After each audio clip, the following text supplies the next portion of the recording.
Got Pacifica Bluetooth problems? Don't panic. We'll get you reconnected in minutes. First, make sure your phone's Bluetooth is on. Sometimes we forget the basics. Check your device settings and confirm Bluetooth is active.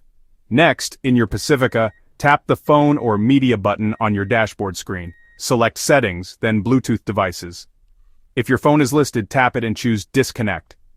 Then delete it from the system. Now, restart both your phone and your Pacifica. Yep, the classic turn it off and on again. It really works. Once restarted on your phone, search for available Bluetooth devices. Look for your Pacifica's name and tap to connect. Double-check that the pairing code matches on both your phone and the screen, then hit Pair or Yes. Still not working. Try deleting old devices from your car's Bluetooth menu. Too many connections can cause issues, and here's a pro tip. If you recently updated your phone, check for software updates for your Pacifica's infotainment system too. Outdated software can cause connection headaches. If nothing works, it might be time for a factory reset of your Pacifica's system or a quick visit to your dealership. And that's it. Bluetooth problems? Not anymore.